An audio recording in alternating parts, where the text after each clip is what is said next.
Hi everyone, good morning. Am I audible, visible? Hello.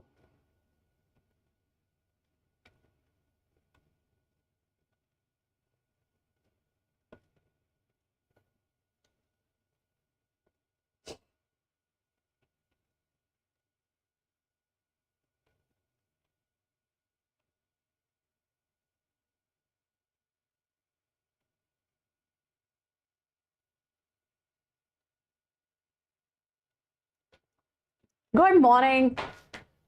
Am I perfectly audible, visible? So, hi everyone, welcome to Unacademy NEET English. I'm your biology educator Ambika Sharma, and we are going to continue molecular basis of inheritance again. Okay, so in the morning sessions, because we do not get much time, like 2 hours, 3 hours, that's why I used to finish one chapter in more parts. But in the evening sessions, you know it very well, right, that in one go or maximum in 2 parts we finish one chapter. Right, students? So this is what we are going to continue today, molecular basis of inheritance, and today our topic is your DNA replication. Okay, that's what we are going to complete today. So welcome everyone, welcome to the session. So if you are new to our channel, you know what you have to do. Just hit the like button and subscribe our channel. Okay, so let's continue, guys, and I hope you all have seen this video, right? The strategy to get 360 out of 360 in biology, right? I was checking the comments of my last strategy video. Some students were like, ma'am, it's very easy to say to score 360 out of 360 in biology, but it is not that easy, right? So here I have shared the tips, bache, that how you people should read NCERT, how you guys should proceed. So do check out this. Okay, do check out this. Done. So let's start this chapter. Let's start the topic, that is your DNA replication. Okay, so excited. Mirhilal, where is Wazeem sir? Wazeem sir is here only. He used to take the sessions. What about backlogs? Nandini, when it comes to the backlogs, all I can say is, as of now, just focus on the live classes, right? Once you finish your syllabus, you will get the time. Don't worry, festivities will be there in the next month, I guess. Yes. So you will get the sufficient time. Don't worry about it. Anything else? Anything else? So do share the video link with your friends as well, because we are going to cover this topic from the basics. Okay, so let's start with this model of replication first. Done, students? Let's start with what? Let's start with the modes of replication, or you can say that model of replication. So as I said that, right, in the last class also, this is what we have discussed, students. See, we have three things. One is conservative mode of replication, second is semi-conservative mode of replication, and third is your dispersive mode of replication, or the model of replication. Now when it is conservative, right, so here what is happening, the parental strand in the next generation also, see, this is the parental strand and it is going to form two daughter strands, isn't it? That one is the parental strand. It is going to form what? The two daughter strands, right, bache? The two daughter DNA, isn't it? Now, when it is a conservative model of DNA replication, in that case, no doubt parental strands, they will open up. Okay, you know that we have the rule of complementarity. We will use this thing and, right, like let's say if this is one parental strand, complementary to it, new bases will be added. This is another parental strand, complementary to it, another basis will be added. Right. So after this part, what is going to happen? Both the parental strands, they will re-anneal, they will again join, and the newly formed strand, it also join. So in the next generation, when it is the conservative model of the DNA replication, in the next generation, one daughter strand is ditto like the parental strand and another one is the complementary to it. Is it clear? Right, bache? That's the point. And now the next is Semi-conservative. So this is what we need to study today. Okay, then I will explain it. So in semi-conservative, you know that when you talk about the daughter DNAs, one strand will be the parental one, another will be the newly synthesized. One strand will be the parental one, another will be the newly synthesized. And here it is the dispersive model. Here also you can see, right, when it is the daughter strand. So what do we have here? See, some part is of parental DNA, some part newly synthesized. Parental DNA, newly synthesized. It is like that. So the meaning of these three models clear? Yes. Okay. So mainly what we need to focus? We need to focus on the semi-conservative mode of DNA replication. Okay. That's what we need to cover. Semi-conservative model of DNA replication. Clear, bache? So question used to come from this part, from the experiment part. Yes, question used to come. Clear? Clear? So any other doubts?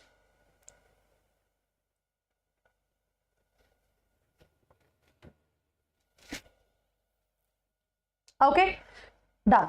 So now, bache, Watson and Crick. You know about Watson and Crick, right?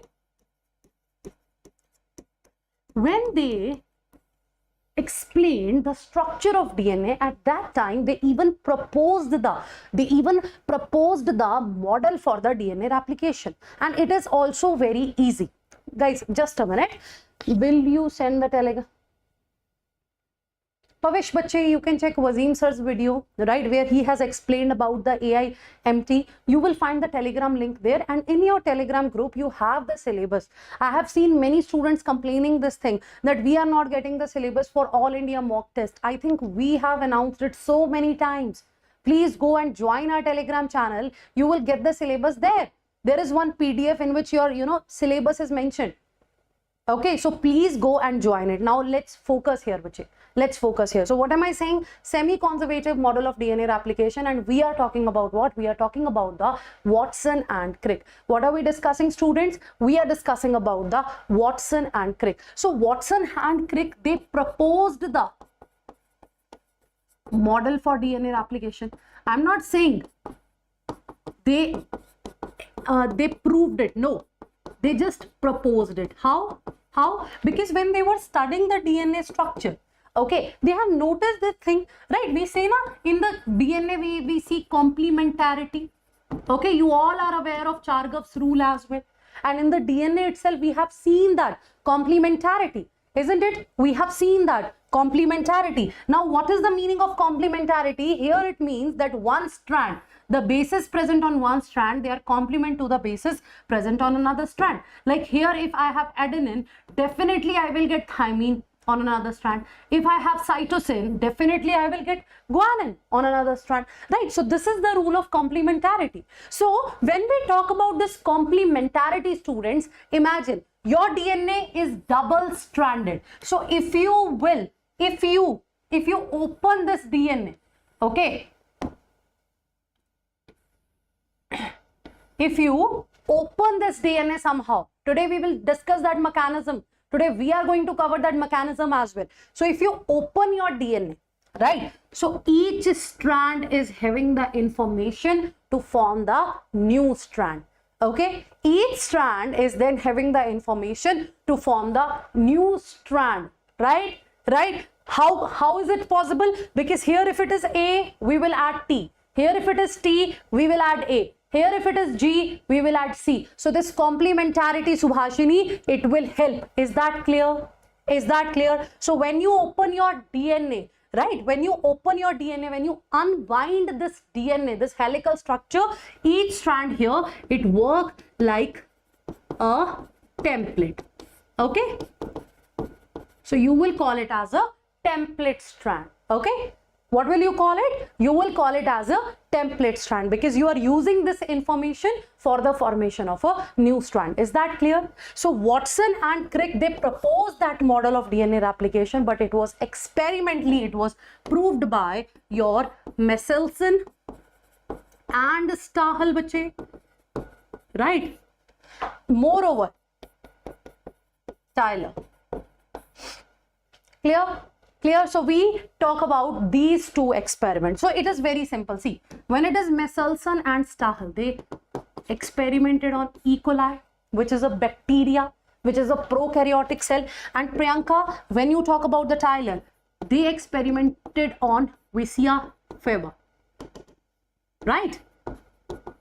So that's basically eukaryote, isn't it? So if in the paper they are asking that which scientist proved the semi-conservative model of DNA replication in the case of eukaryotes, now this is going to be your name.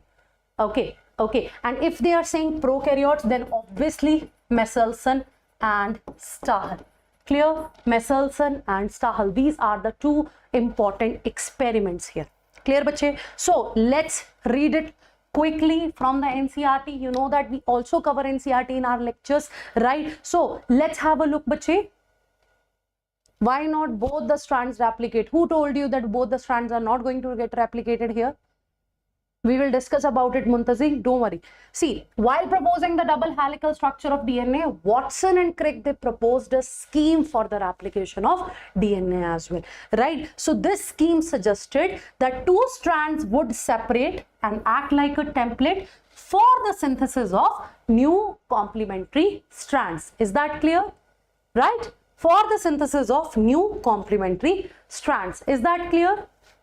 Done. So after the completion of replication, each DNA molecule would have one parental and one newly synthesized strand. This scheme was termed as semi-conservative mode of the DNA replication, and that's what you need to keep in your mind. So here you guys can see it is now proven that DNA replicates semi-conservatively. It was shown first in E. coli, right? And in plants, it was shown by your Tyler. So here you guys can see, right? So on E. coli, Meselson and Stahl, they experimented on E. coli. So this is important, right? This is important in 1958. Okay. And when we were talking about the plants, we are talking about that Visia faba, right? That faba beans. Okay. So Tyler performed the experiment on the plants. Clear, bache? Tyler performed the experiment on the plants. Clear? So this is what we need to study. So the experiment was very simple, bache, right? The experiment was actually very simple. So now let me tell you few mistakes that students used to make in this particular topic. Like when you talk about Meselson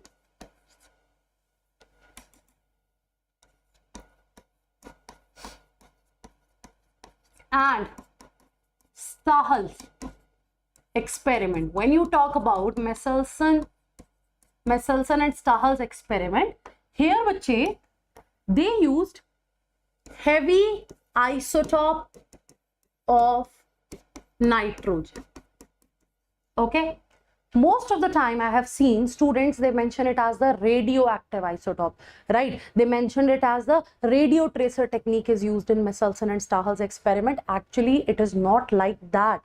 Okay, Soumyadeep, it is not like that. When it comes to the Meselson and Stahl's experiment, they use the heavy isotope of the nitrogen, that is your 15N. Okay. That is the heavy isotope of nitrogen. It is not the radioactive isotope. No doubt there are certain elements where this heavy isotope works like the, it is also a radioactive isotope, but here it is not the case. 15N is just the heavy isotope of nitrogen. It is not the radioactive isotope. It is not radioisotope. Is that clear? Is that clear? It's a very common mistake. Now, bache, when we talk about the DNA, we know that DNA is having the nitrogenous bases. Isn't it? It is having the nitrogenous basis. It needs nitrogen. Yes, it needs nitrogen. But naturally that nitrogen is N14. Which nitrogen is present normally? It is N14. Now, because we want to prove the semi-conservative model of DNA replication, so here in this experiment, we are using the heavy isotope as well, that is 15N. So, because of their the differences in their densities, you know, we can prove this thing. Is that clear? Is that clear? So what Meselson and Stahl did, obviously, sorry.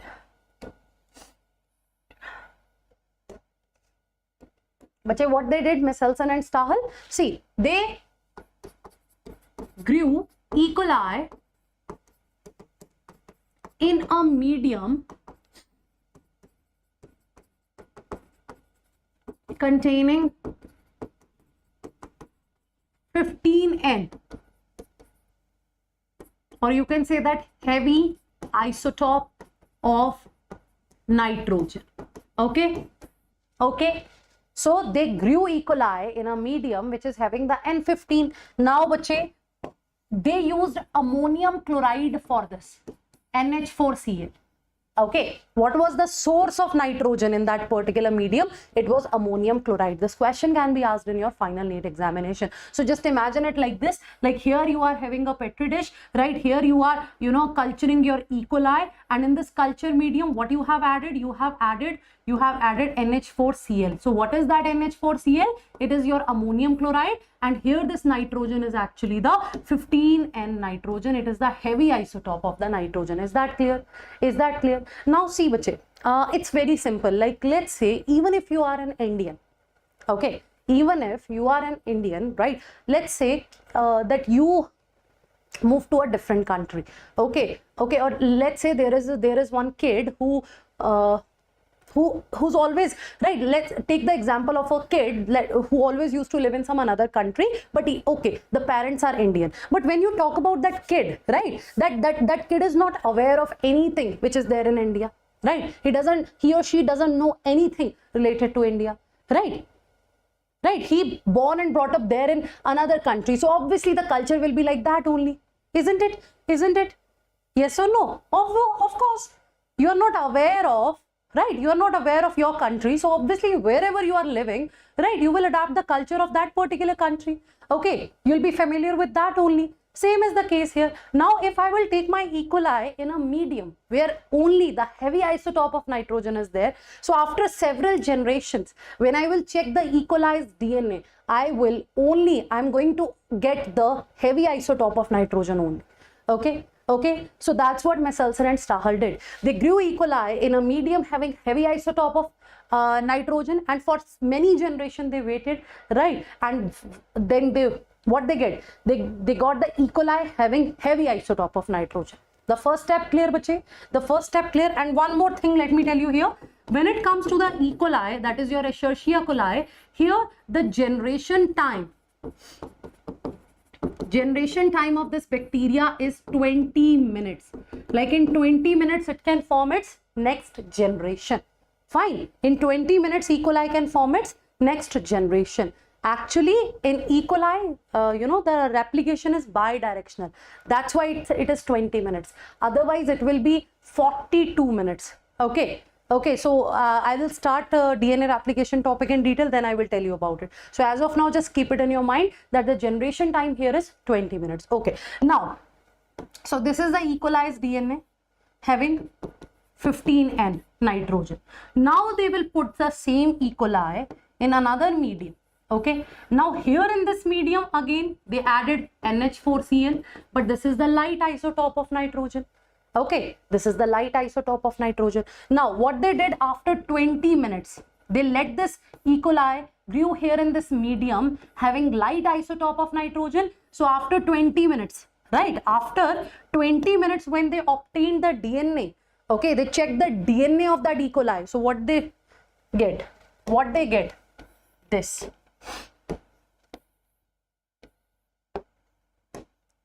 This is what they get. Now you must be thinking that how is it possible, ma'am?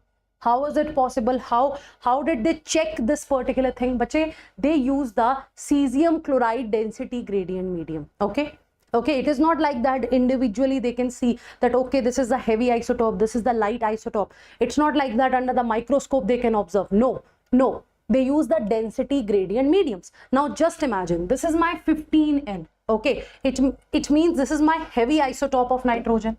Okay, what is it? It is my heavy isotope of nitrogen. See, 15N DNA. So if it is heavy, if I'm using density gradient methods, right, where I'm checking the density, obviously the molecules, okay, the molecules which are heavier, they will settle down at base. That's basics, isn't it? That's something very basic.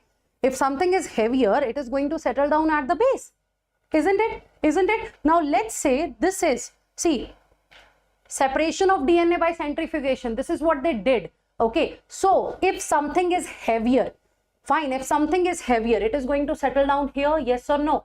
it is going to settle down here, yes or no? If it is 15N, can I say that? Can I say that here are you going to see this particular band, right? So here are you going to see the particular band as per its weight. Now let's say if it is light, if its weight is lighter, if it is lighter, then here you will see the band.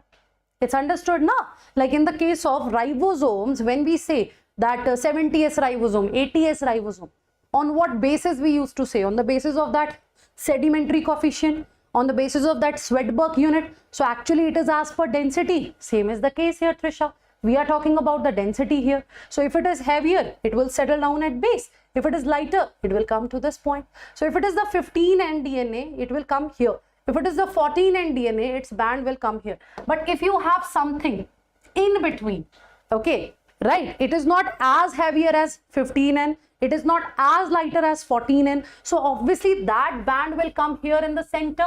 Yes or no? It will be something which will come here in the center, of course. So that's what they did. That's what they observed. Okay, so look at this particular image. It will clear everything for you, right? So they use what? See, they use what? This is the point. The heavy DNA molecule could be distinguished from the normal DNA by centrifugation. See, heavy isotope, heavy DNA molecule could be distinguished from the normal DNA by centrifugation in a cesium chloride density gradient. So that's important. Okay, that's very important. Okay, cesium chloride density gradient they have used. It is also the MCQ. So now after 20 minutes, now they allowed this E. coli to grow in a medium having 14N nitrogen. So obviously after 20 minutes, this is what they get. This is what they are going to get. Okay, and when after the centrifugation, they got the band at this particular point. Okay, so after another 20 minutes, means total after 40 minutes when they checked it, right, this is what they got, isn't it? This is what they got. Like after in first generation, one parental strand is the heavier, another parental strand, one strand is the heavier in the daughter DNA, another strand is the lighter. Here also one is heavier, another is lighter. After another 20 minutes, what is going to happen? See, now because E. coli is growing in a medium where only 14N light isotope of nitrogen is available. So next strand that are going to form, they will have light isotope of nitrogen only. That's the point. Clear, bache? That's the point. Now see the position of bands. 15N is present here. This hybrid 14 and 15N is present somewhere here, right? And when it is the lighter one, it is present here. It is like that, right? It is like that. Let me draw this here. Now see, if it is a heavy isotope, I allowed it to grow in a medium having lighter isotope.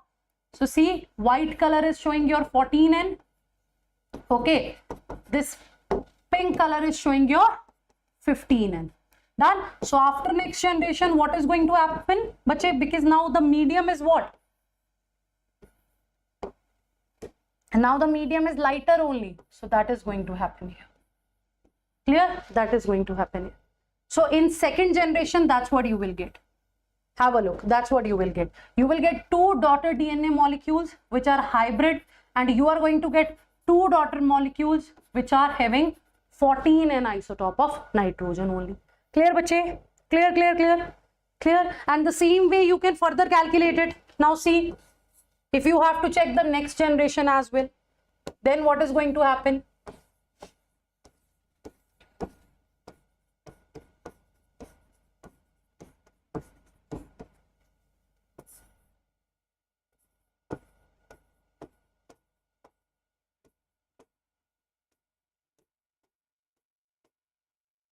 So see,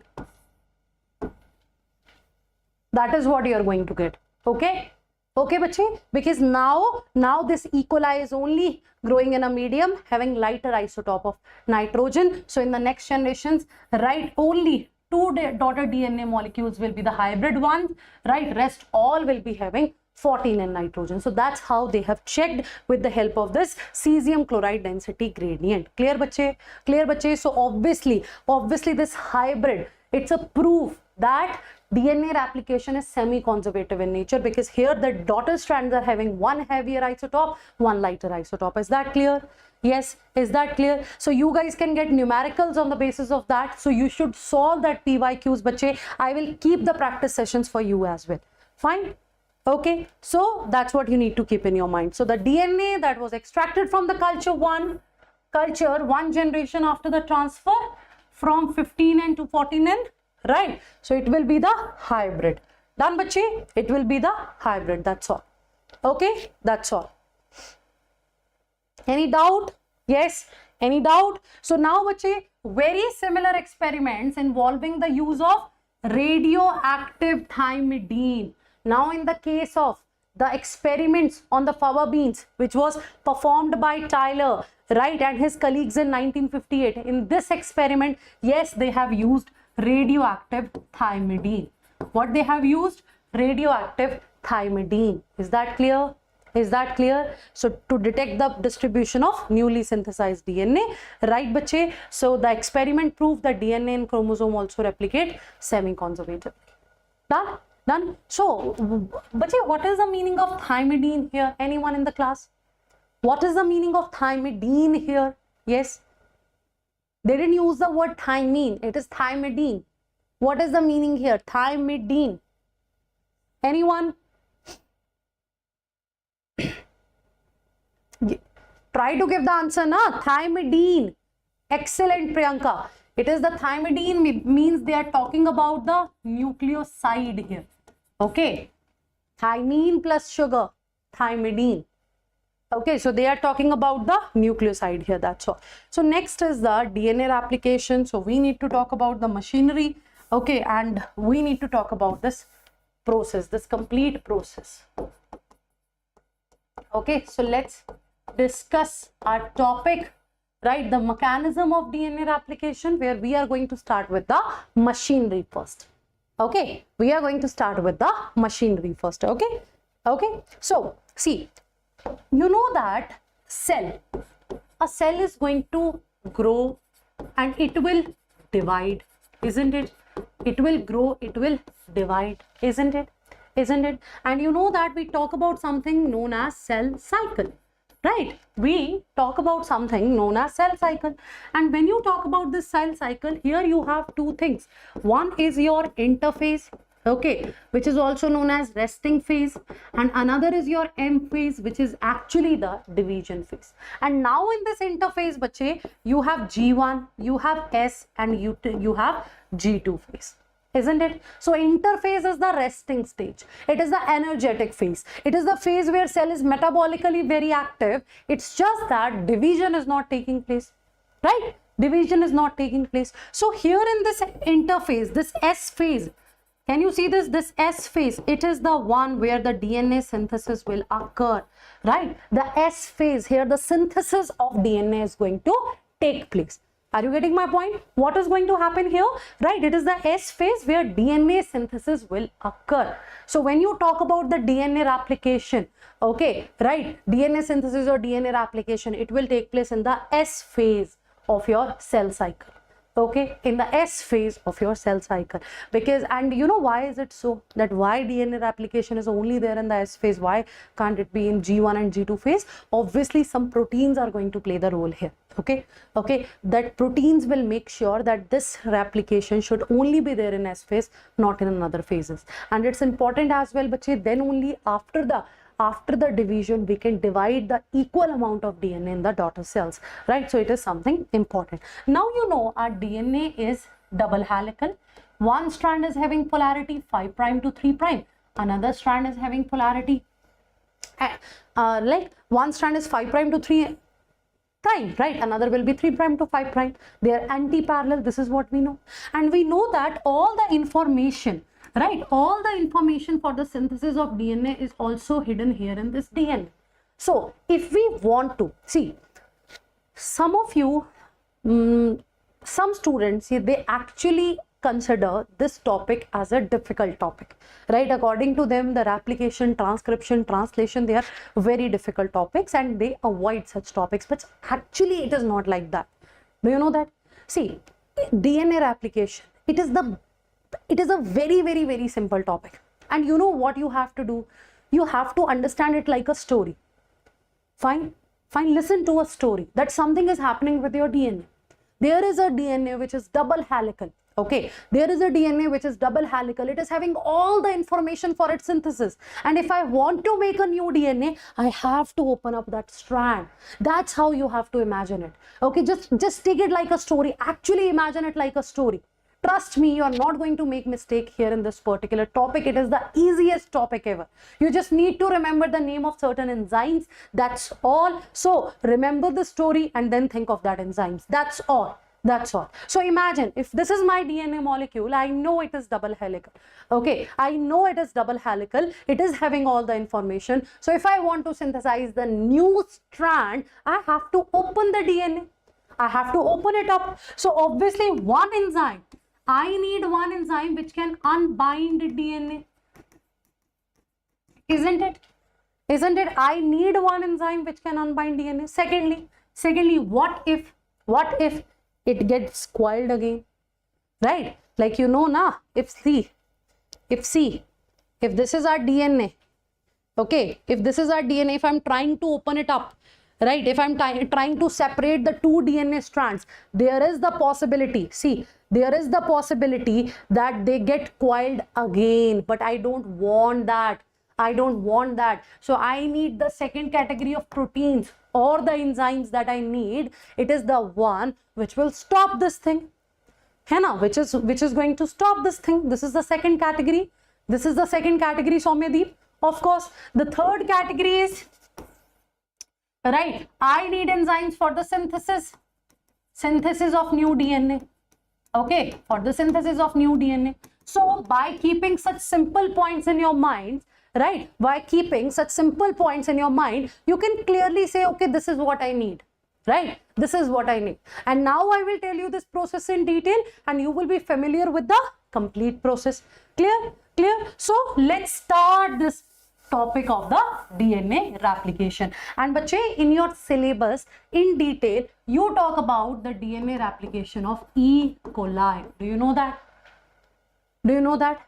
In our syllabus, the DNA replication that we study, it is of E. coli. It is of Escherichia coli, the bacteria. Okay. So when you compare prokaryotes and the eukaryotes, no doubt basic replication ways, they are same. Okay. But yes, there are certain differences as well. Okay. The enzymes are different. Like in the case of prokaryotes, in the case of this E. coli, you will be discussing that it is the DNA polymerase 3. Which is the main replicating enzyme. But in the case of eukaryotes, that story is different. In the case of eukaryotes, you will be discussing DNA polymerase alpha, beta, delta, like this. Okay, like this. So in our syllabus, we talk about the DNA replication of what? We talk about the DNA replication of the E. coli. Is that clear? Okay. So now you know E. coli is a bacteria. So if it is a bacteria, of course, it is containing this nucleoid, isn't it? Nucleoid, the DNA, the circular DNA, the coiled DNA is directly there in the cytoplasm. It is not there in the nucleus. That's what I know. That's what you know. It is there in the cytoplasm. But still we know that this DNA is what? It is circular, bache. This DNA, what is it? It is circular, yes or no? You know that thing? You know that thing? What type of DNA it is? It is the circular DNA. Now I need to open it up, right? I need to open it up. Why? Because I want these strands, right? I want these strands to behave like a template so that I can form a new strand. Okay.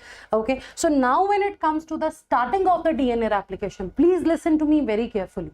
Okay, so this is my circular DNA. I want to start the DNA replication. So it is not like that, but the DNA replication can start from any point. No, it's never like that.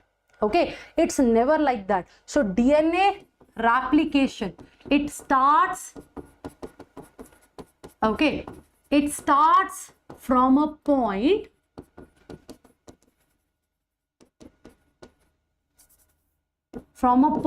which is known as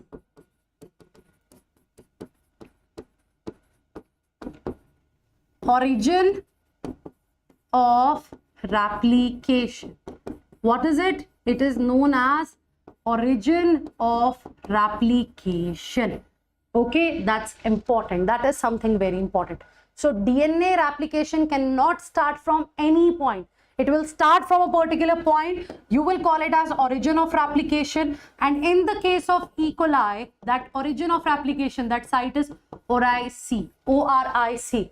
Origin of replication, right? For origin of replication, ORI. This is what you used to say. And in E. coli, that site is ORIC. Let's say this is the E. coli's DNA. This is your ORIC. So your DNA replication will start from this point. Is that clear? Is that clear? So first point that you need to remember here is that replication cannot start from any point. It will start from a particular point and you will call it as origin of replication, ORIC, in the case of E. coli. And now my point is, now my question is, right, that how E. coli is going to decide, or how the enzymes are going to decide that this is the particular point from where I need to start the replication? Anyone in the class who can answer? How that E. coli is going to decide that, okay, this is the point from where the replication needs to start? Anyone? Any idea about it? Any idea about it? Quick.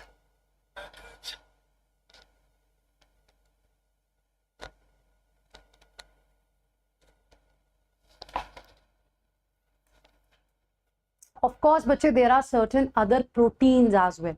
See, molecular basis of inheritance. It's a very interesting topic, right? It's actually a very interesting topic, and there are so many things in this topic, right? As of now in your syllabus, we talk about the selected selective enzymes like helicases, topoisomerases, single-stranded binding proteins, RNA primase, right? And we talk about the DNA polymerase. But this is not just the story. This is not just the story. There are another enzymes also, right? You even talk about the enzymes called DNA A, DNA C, DNA B, like this. But as I said, it is not the part of your syllabus, right? It's very deep. Okay, I would love to teach you that in that way, but you know that we have the limitation as well, right? We are preparing for an exam, so we have to go accordingly. Okay, we have to go accordingly. So all I want to say is that here in the E. coli itself, there are certain proteins which will recognize this origin of replication, and this origin of replication is the point from where we can unbind our DNA easily. And I hope you know, right, wherever adenine and thymine is there, right, if you want to open up your DNA, see what you have to do. You need to break these hydrogen bonds. Don't you think so? You need to break these hydrogen bonds. So hydrogen bonds between adenine and thymine, they are 2, right? So it's easy to open up the DNA where adenine and thymine sequences are there. Why? Because they have just 2 hydrogen bonds. So origin of replication is the point from where the replication will start, and this point is also detected by some of the proteins. Okay, now what is the next point? What is the next point here? But the next point here is the enzyme which is going to unbind the DNA. So the next step is unbinding. Okay, the next step is unbinding. But one more point.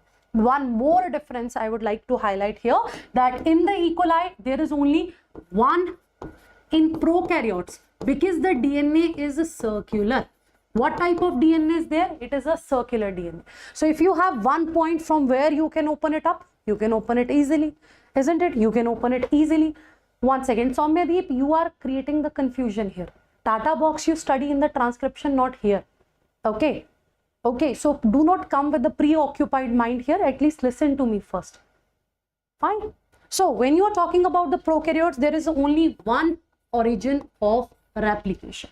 Okay, so prokaryotes are known as monoreplicant. So what is this replicant? Replicant is the point from where the replication will start. Replicant is the point from where the replication will start. So prokaryotes, they are monoreplicant. Monoreplicant means only single origin of replication. But bache, when you are talking about the eukaryotes, because in the case of eukaryotes, the DNA is linear. What type of DNA is there? It is linear, long, linear DNA it is. Even if you are talking about the humans, you know that the DNA is 2.2 meter long, isn't it? The DNA is 2.2 meter long. So in the case of eukaryotes, it is polyreplicon, right? Means there are many sites from where the replication can start. It is not just the one site from where the replication will start. There are many sites from where the replication will start. So eukaryotes are what? They are polyreplicants. Okay, they are what? They are polyreplicants. Is that clear? So monoreplicant, polyreplicant. Now the second point is unbinding the DNA. Now bache, some proteins, some enzymes, right, they will bring your one another enzyme to the origin of replication. Okay, and that enzyme is your helicase. It is also known as unbindase. Okay, helicase, unbindase. But this is going to open up your DNA. It is going to open up your DNA, right? Which enzyme? It is the helicase. That's important. Clear? It is the helicase. Okay, okay.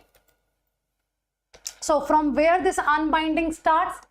Unbinding starts at origin of replication. Okay, so which enzyme is going to do it? Helicase. Okay, it is the helicase, also known as unbindase. Now, the process is very simple here. See, I'll give you one example. Now, this helicase, it needs to open the DNA by, by breaking that hydrogen bonds. Then only it is possible. Like, let's say this is your DNA, right? This is your DNA. It is having the hydrogen bonds in between. It is having the hydrogen bonds in between, isn't it? So if I want to open it up, I need to break these hydrogen bonds, right? I need to break these hydrogen bonds, right? So which enzyme is going to do that? Your helicase. Which enzyme is going to do that? Your helicase, unbindase. So this enzyme will use the energy from the ATP hydrolysis. This enzyme will use the magnesium ion and it will open up the DNA strands. But it is not like that in one go it will open up your DNA strand.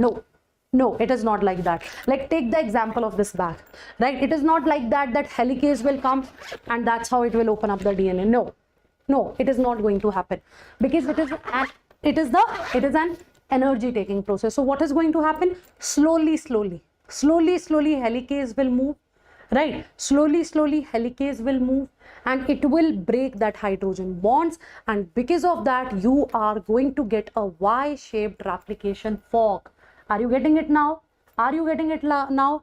Because of it, right, you will get a Y-shaped replication fork. So it's not like that, I'm repeating this again, that helicase will come and it will just separate both the strands. No, that you will only study in the PCR, in the polymerase chain reaction. Here it will go very slow and you will get this Y-shaped replication fork. Clear? You will get this Y-shaped replication fork. So helicase, it will use magnesium ion, and moreover it is going to use the energy from ATP hydrolysis. That's why this process is slow. Clear? So this concept of Y-shaped replication fork clear? This concept of Y-shaped replication fork clear? Yes, bache. The function of helicase clear? It will break the hydrogen bonds. And from where this process is going to start? This process will going to start from the origin of replication. Okay, from the origin of replication, this process will start. Is that clear? Any doubt? All clear? Sorted? Fine. Now, what is the next point here? Yes, what is the next point here? See, this is Y-shaped replication fork. I hope you all even know about the replication bubble. How many of you know about the replication bubble? Yes, anyone? Anyone in the class who's aware of the replication bubble? See, this is your DNA. Just imagine this is the point from where the replication will start. Let's say this is the point from where the replication will start. Let's say this is your origin of replication. So, bache, in the E. coli, it is bidirectional. Okay, this replication is bi-directional. That's why it is taking the 20 minutes. Otherwise, if it will be unidirectional, it is going to take 42 minutes. Now see what is going to happen. This is the origin of replication. Okay, because it is, you know that it is the double-stranded DNA. It will open up like this. New strands will form. Okay, see, because replication will go in this direction also, it will go in this direction also, right? So the structure here, if you will observe this structure, what is it? Exactly what is it? It is something like this.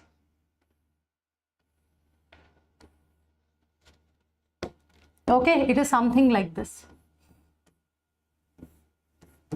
Like this side also replication is going on. This side also replication is going on because it is a circle. It is a circle. Are you getting it? It is a circle. So now this part is your replication bubble. Okay, this part is your replication bubble. So replication bubble is nothing. It is having two replication forks. See, observe this point. See, this is one Y-shaped replication fork. This is another Y-shaped replication fork. So together it is replication bubble. Okay, because here you are talking about the circular DNA. Done, bache? Here you are talking about the circular DNA.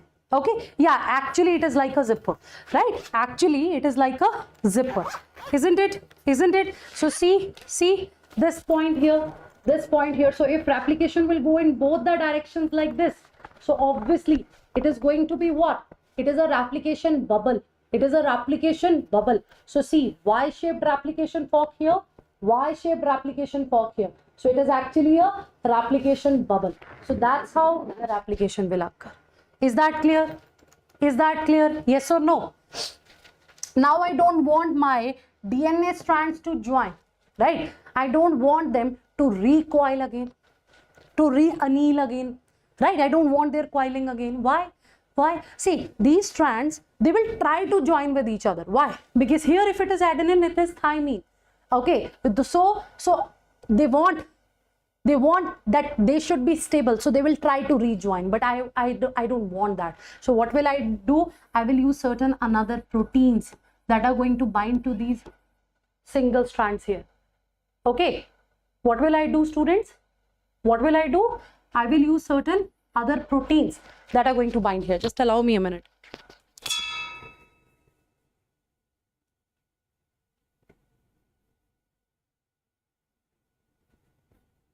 Okay, done. So these are your single stranded binding proteins. Which proteins are they? They are your single stranded binding proteins.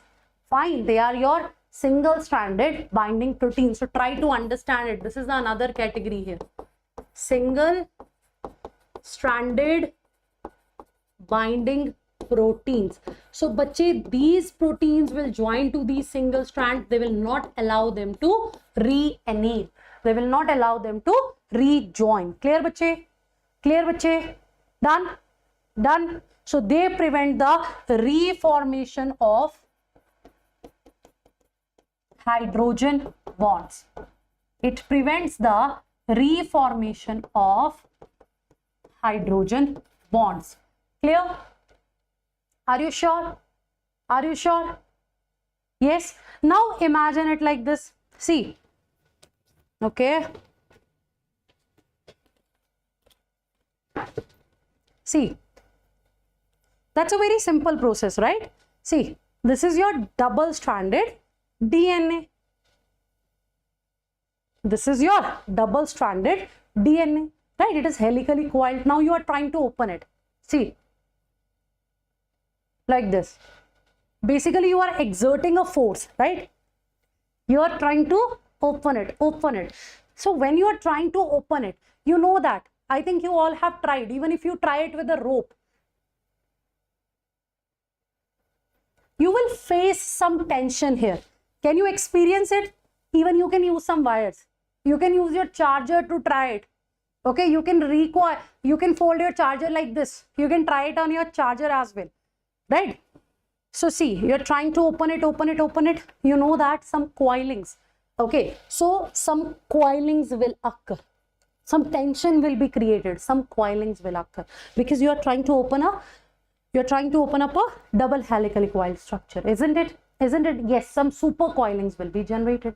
Now you are going to talk about the third type of proteins, and you are calling it as topoisomerase. Okay, topoisomerase. Clear, bache? Topoisomerase, which are meant for removing supercoiling. Okay, they will remove supercoilings, they will cut it, they will cut such supercoils, they will, make the DNA structure smooth so that helicase can come and open it up. Fine, so that helicase can come and open it up. Are you getting it? It is topoisomerase. Now, bache, I will add one point here. When it comes to the topoisomerase is having two classes. Class 1 topoisomerase, class 2 topoisomerase. Right? When you talk about the topoisomerase, it is divided into two categories. Class 1 topoisomerase, class 2 topoisomerase. It is related to their function. Okay, this thing is related to their function. It is related to what? It is related to their function, bache. Right? So class 1 topoisomerase is there, class 2 topoisomerase is there. Clear? Class 1 and class 2 topoisomerase is there. Now you have to tell me the function of it in the next class. Okay? Okay, I'll give you one hint, but you have to tell me the function of this, that what is the function and the differences here, that what is the function of class 1 topoisomerase and class 2. This is extra that you have to answer. Okay, this is extra that you have to answer. So I'll give you one hint only, that when it comes to the class 1 topoisomerase, it will make cut in only one strand of DNA. Imagine, this is the DNA, it is getting coiled. Right, so helicase will not be able to move. So topoisomerase will cut this strand, right, and it will then remove that coil. It will remove that coiling. So class 1 topoisomerase will cut only one strand of DNA. Class 2 can cut both the strands. So I am giving you 1 point. This is what you need to explain me in the next class, right? So you can put your answer in the comment section as well. So what is the role of this topoisomerase? As I said, it will remove your supercoiling. So now, bache, in prokaryotes, do you know this thing? In prokaryotes, the first topoisomerase that was discovered, it was your DNA gyrase. DNA gyrase. Okay, it is also a topoisomerase. So in the prokaryotes, you do not use the word topoisomerase, you use the word DNA gyrase. So DNA gyrase is a class 2 type of topoisomerase. Okay, DNA gyrase is a class 2 type of topoisomerase. Clear, bache? Clear, bache? So it is going to release the tension which arises due to supercoiling. Clear, bache? This enzyme, it releases the tension caused due to supercoiling. Fine. So it's DNA gyrase. Even DNA gyrase require ATP hydrolysis. Even it requires ATP. And related to DNA gyrase, there is one more point, that it remove positive supercoiling and introduce negative supercoiling. Are you aware of it? That this is the enzyme which is going to remove the positive supercoiling but introduce negative supercoiling. Yes, do you know that?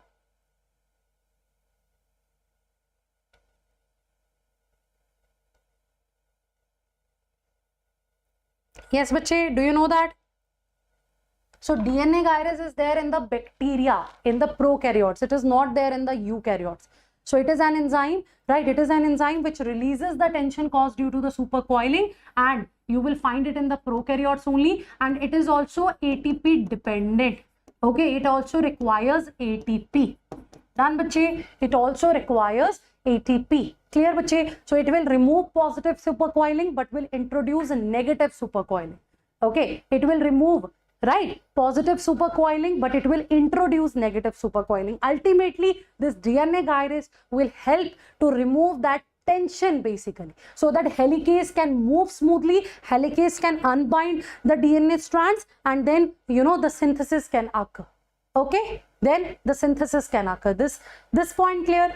Sure, bache. Sure, bache. So as I said in the case of prokaryotes, like right now we are talking about the E. coli.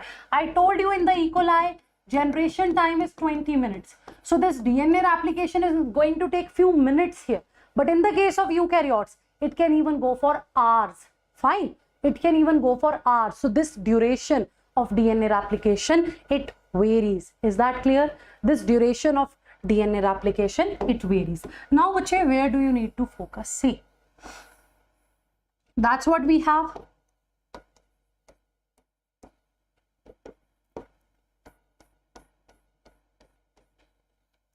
We have the Y-shaped replication fork. We have the Y-shaped replication fork, isn't it?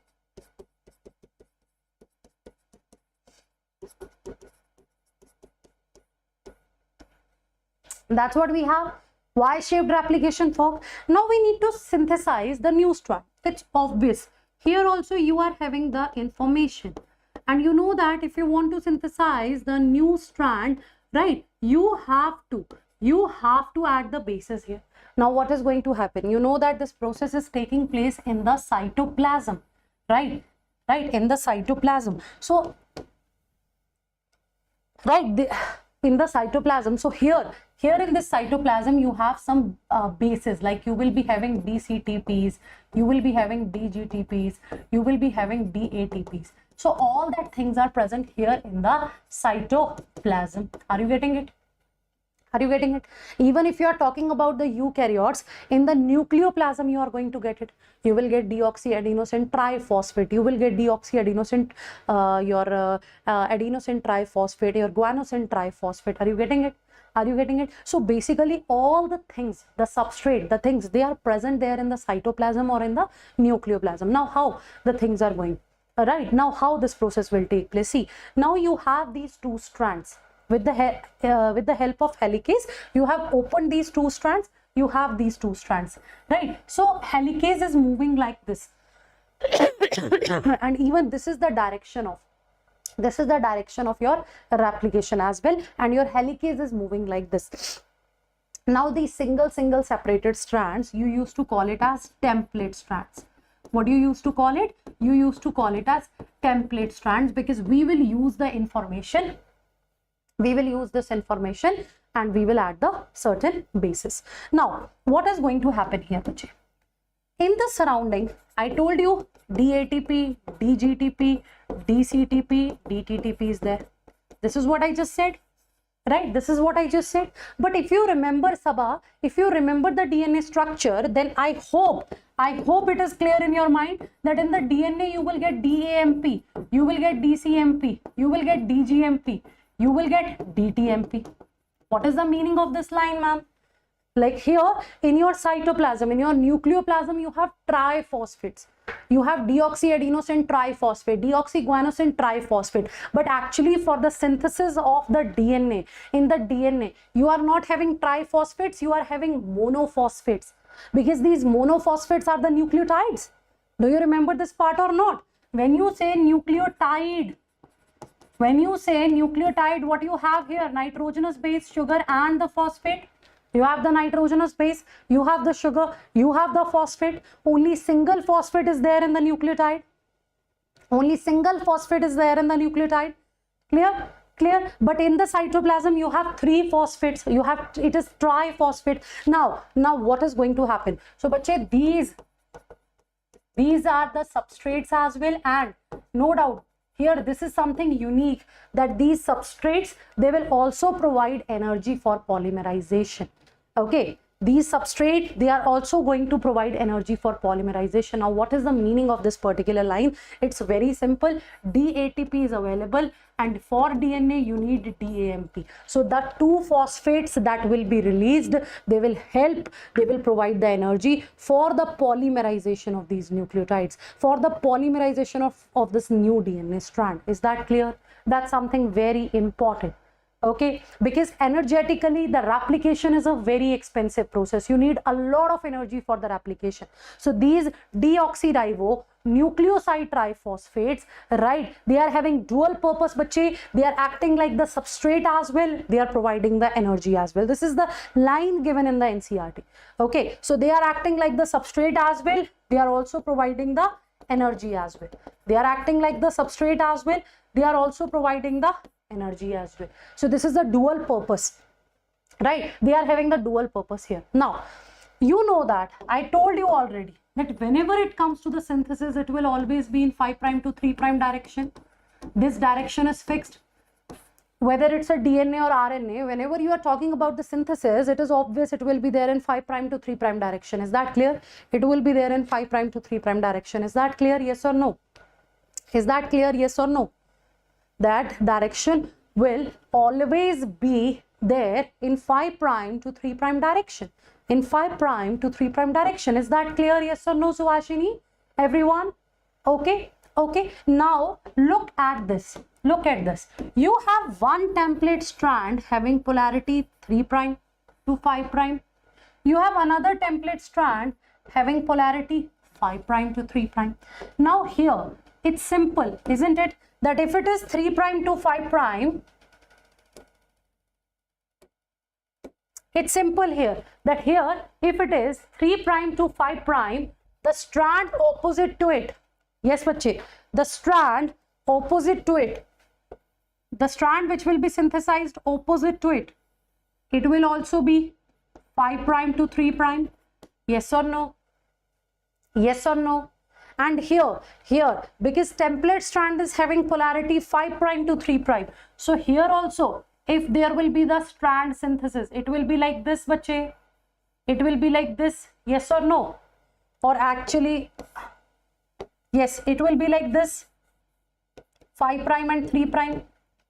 So new strands, right, bache, creative diary, the new strands that will synthesize here, obviously, even their synthesis is in opposite direction.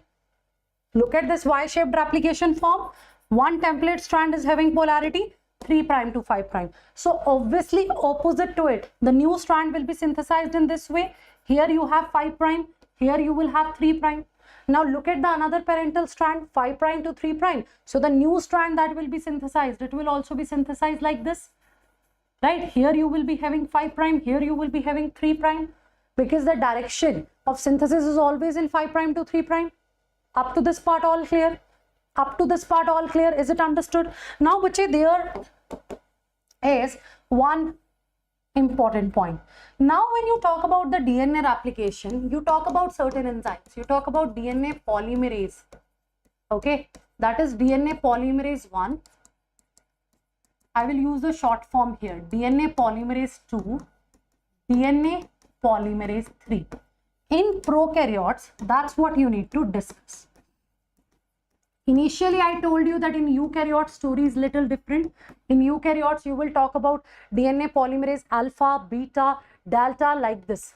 Okay, that's what you are going to discuss. Okay, but here in prokaryotes, it is going to be DNA polymerase 1, it is going to be DNA polymerase 2, it is going to be DNA polymerase 3. Now, bache, when you are talking about DNA polymerase 1, it is also known as Kornberg enzyme.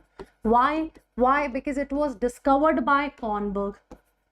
Okay, it was discovered by Kornberg, and he used this enzyme for the synthesis of DNA in the lab.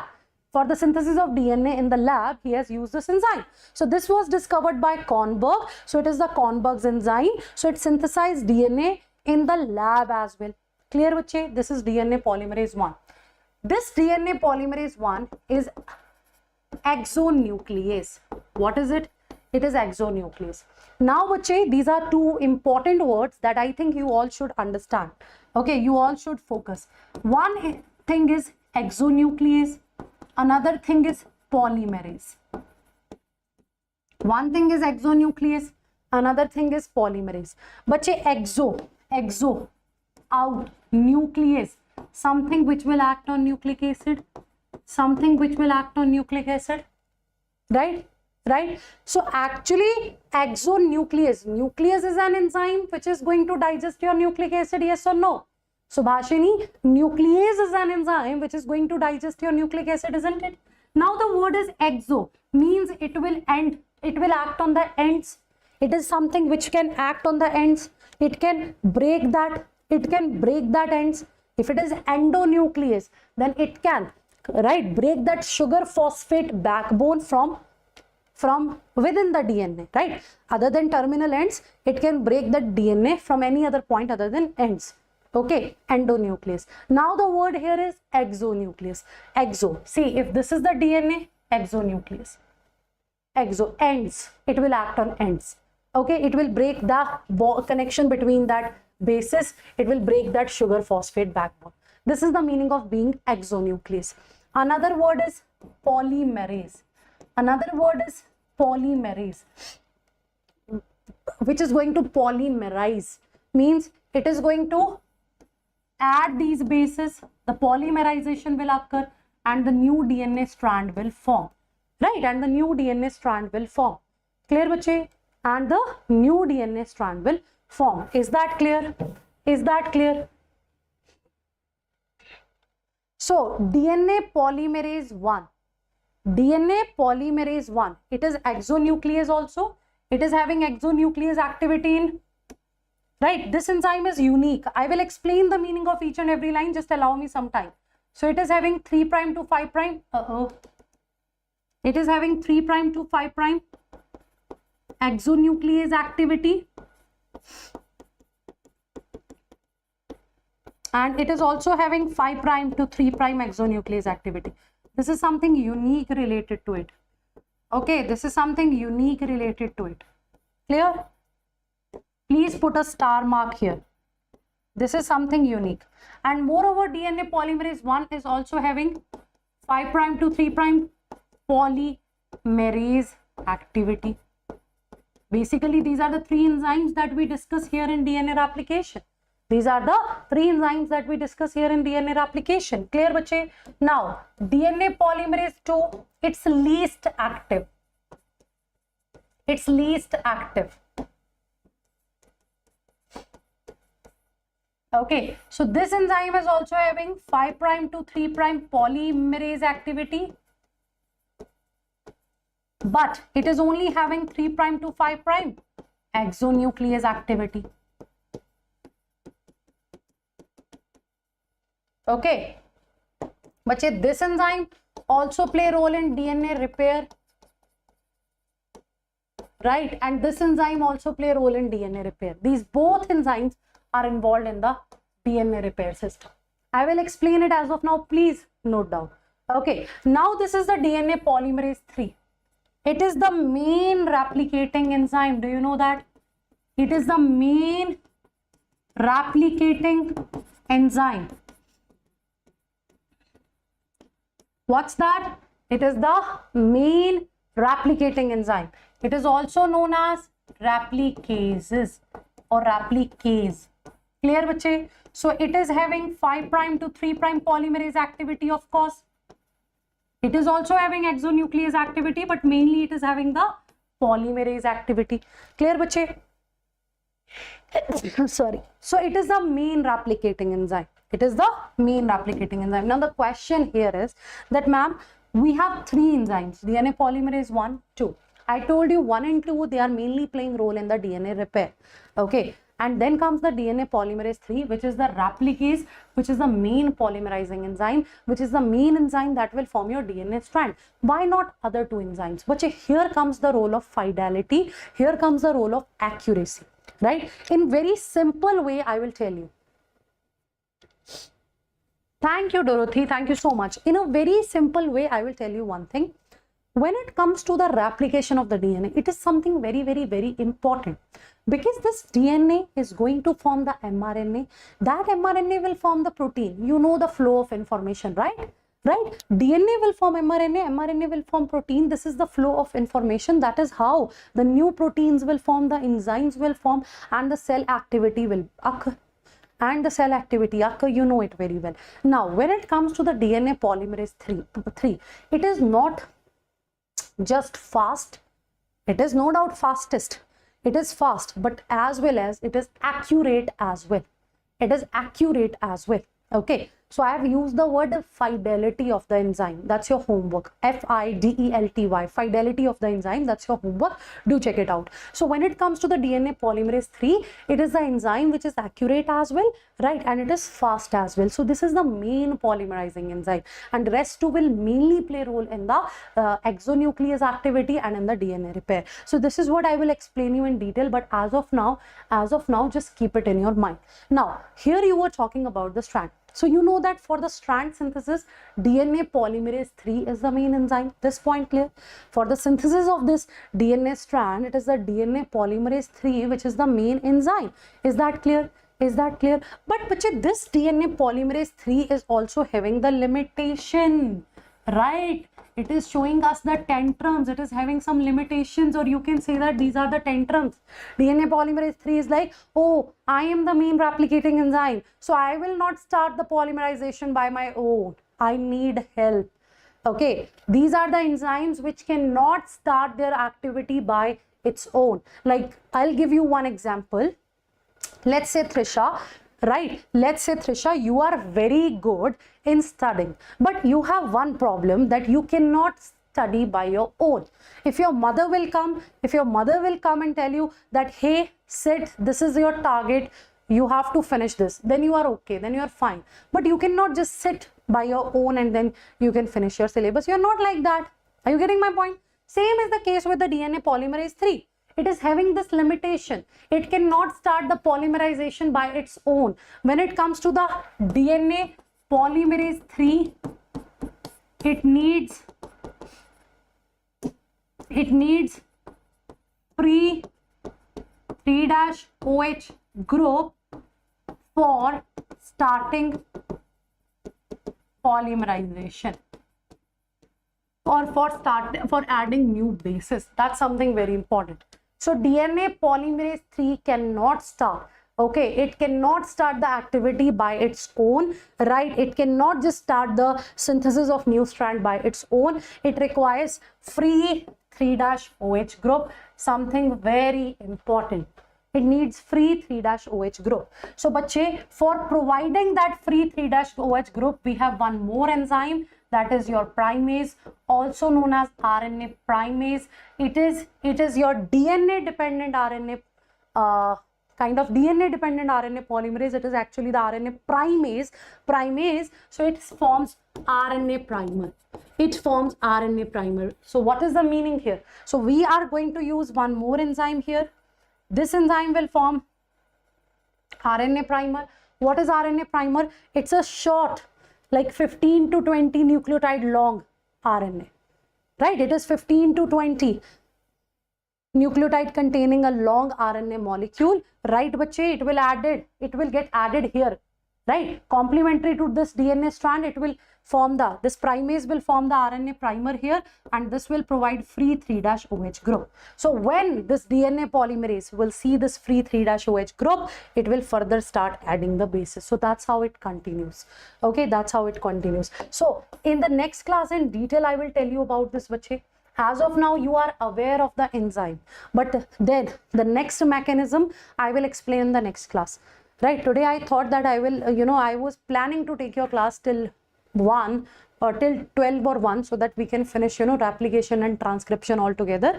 But I have one class, right? I have one class in the Avengers batch right after your class. Okay, right after your class. So I cannot continue this. Okay, so we will continue this tomorrow. Fine, tomorrow we will continue this. Okay, so I will share the PDF once the topic is over. Don't worry. You can get this PDF in our official Telegram group, that is Unacademy NEET English. Okay. Okay. So, bache, you know what you have to do in the comment section. Do let me know you like this session or not. Please revise this topic. Okay. I will take one shot of principles of inheritance and variation and the molecular basis of inheritance as well. Okay. Okay. So you please finish it like this. Priyanka will try to, keep this 10 p.m. class every day. Don't worry. I will try to keep this 10 a.m. class every day. Fine. I was not well from last few days. That's why I missed few classes. So don't worry. We will continue that. Fine.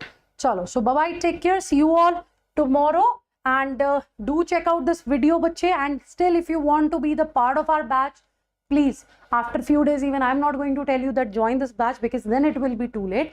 Okay, so soon I'm going to start your class 12th syllabus. So even if you are in class 12th and you are preparing for NEET, this batch is for you. You know what you have to do. Just click on the link here, bache. Add your number, add your email ID, right? You have to pay the fees and you will be the part of my batch. So soon I'm going to start, I think within 2 to 3 days, I'm going to start your class 12 syllabus. Fine. Yeah, we are going to complete body fluid and circulation on Friday. Done? Chalo, so bye-bye, take care. Thank you so much for watching. Do check out this strategy video as well. And here you can see this, right? So you are going to get our Avengers batch at a price of 5937 only. So join it ASAP and take care. See you all tomorrow. Bye-bye.